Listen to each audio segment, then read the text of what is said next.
Deep in the shadows, I know it's hard to put one foot in front of the other.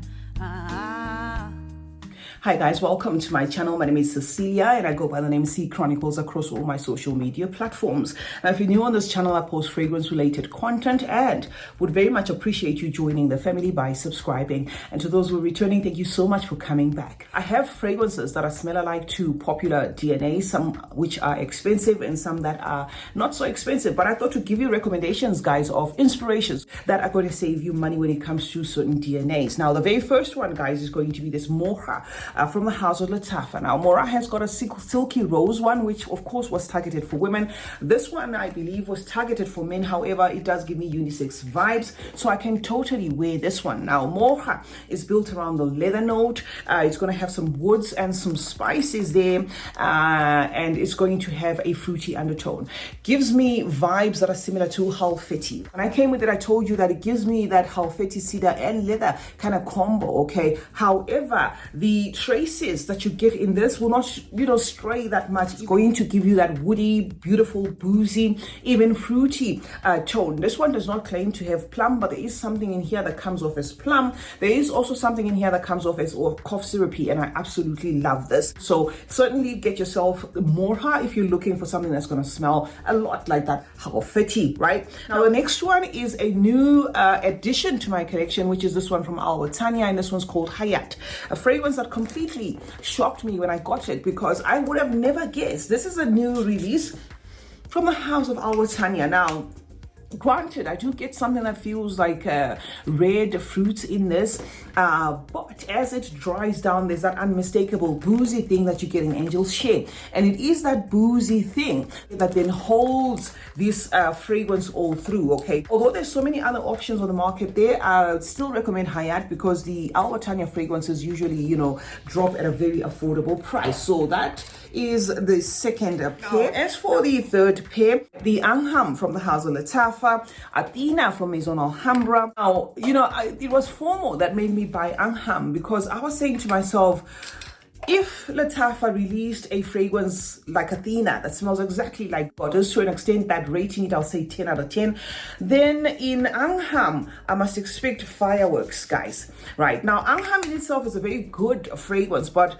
I'll still give flowers to this. I don't like the bottle, the Athena bottle. I don't like the bottle, but I'm going to say in terms of nailing this DNA, this is at par. The sweetness is at par, the vanilla is at par, the aromaticness is at par, the wash of that lavender and the florals are at par. You're also going to get an in-depth sweetness that is at par. Now, what is Anam doing then? What I get from Anam is sort of like a rendition of, a fragrance that's more on the airy side. Very airy. It does linger. It lasts a long time. Maybe they should have done it vice versa, or in the tougher style, they didn't want to go for a fragrance that's going to be one-on-one because, they like to give us a twist. Okay, this does not give me Middle Eastern vibes, but it kind of misses the mark a little bit there. So 10 out of 10 to this one, and probably 7 out of 10 to this one. So if you haven't bought the two, maybe save yourself some coins and buy yourself Athena. Next up is going to be a fragrance from the house of Paris Corner, and this is Juicy Malange. Now, when it comes to Juicy Malange, guys, there's going to be an unmistakable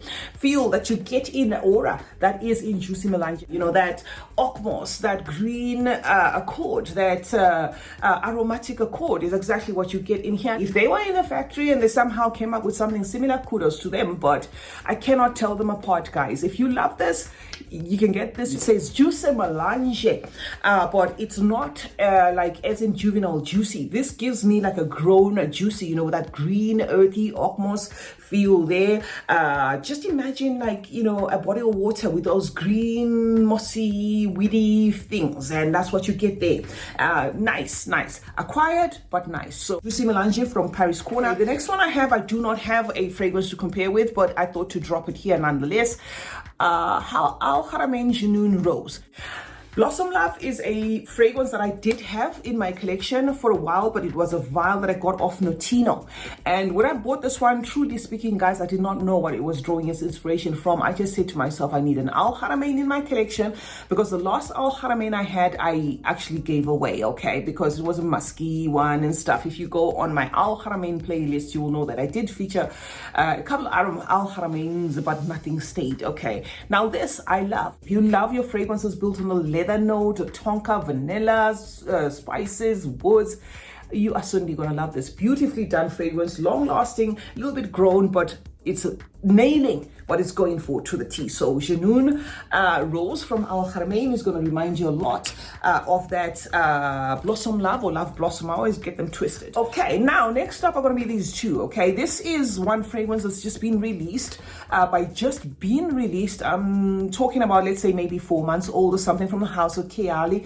And this one is Marrakesh in a bottle, right? Marrakesh in a bottle, Orange Blossom 24. Now, don't let the Orange Blossom, fool you there. Yes, it does have the orange blossom, but it then becomes about a neroli and stuff like that. Now I'm holding Nadine, and the thing about these two fragrances is I'm going to give it to Nadine more than I give it to this one, because this one was there earlier. I bought this one early this year, and then this one came later. So it does seem like this was already a fragrance that was on the case when it came to that Sintra, and then of course Kly came with their rendition. And neroli is what you're going to get from this, an aromatic take, drying down into a sugary candy style of a fragrance there. Beautifully done, a little bit complex, but beautifully done. So this is going to depend on you. If you are looking for Sintra smell alike, you may as well go for this one, because it is affordable. But if you love Kly nonetheless, like myself, then yes, I'm going to recommend the Marrakesh in a bottle. Next up is going to be this one, Her Confession,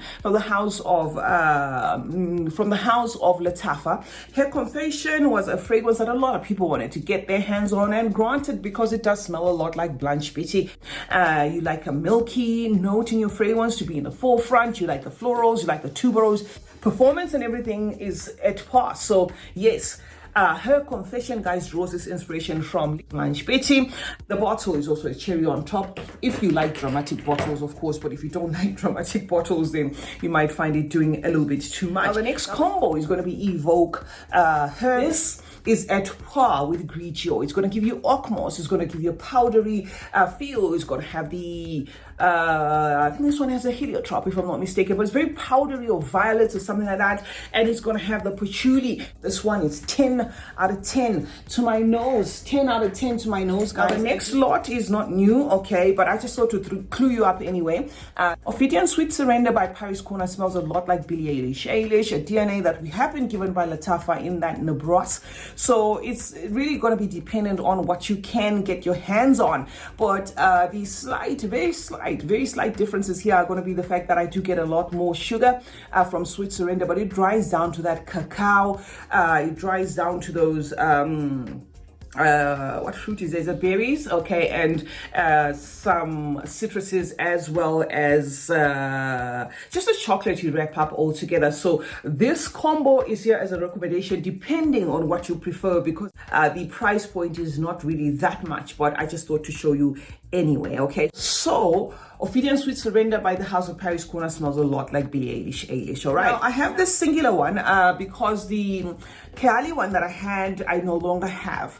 Kly Sparkling Lii, to my nose, smells a lot like Sparkling Hibiscus from the house of Mixed Bar. Now, Mixed Bar is this brand. It's not really accessible internationally, but where you can access it, it goes for a song. So I thought to just clue you up, guys, that, and I don't know who went for the DNA first, because it could be the Mixed Bar that gave us Sparkling Hibiscus, and then the Kly Sparkling Lii came next. I don't know, guys, but I thought to just drop it here and say, get your hands on this, especially if you're in the USA, and you're going to thank me later, because this one is about $10-15 somewhere thereabout. Smells amazing. From the 5 mixed bar fragrances that I have in my collection, this is the one that actually does the most. So I give it a 10 out of 10.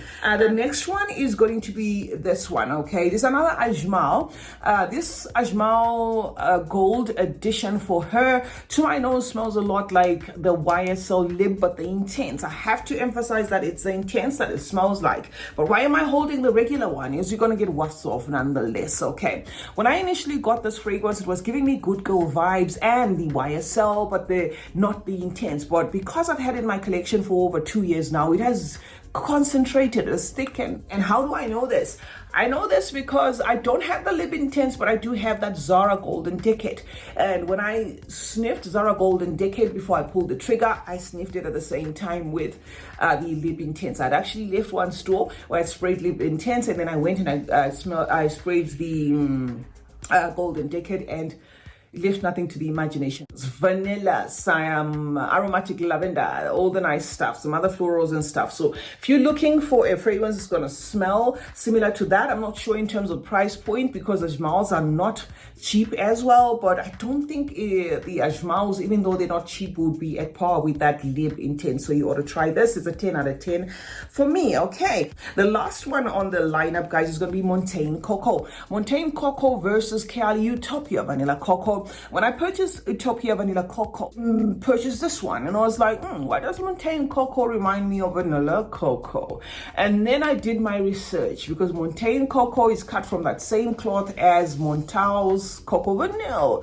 And when I smelled that Coco Vanilla in the store, I was like, oh, so Kly kind of borrowed from this because it smells very similar. So anyway, what am I saying? Both of them are going to draw inspiration from that Montao's Vanilla Coco or Coco Vanilla, I think. If I'm mixing the names, please pardon me.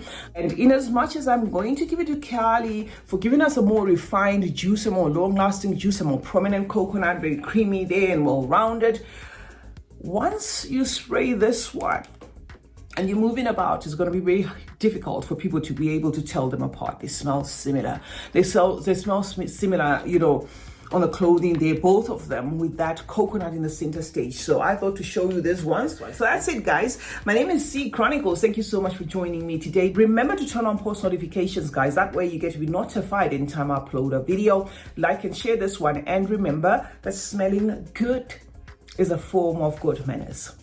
Cheers.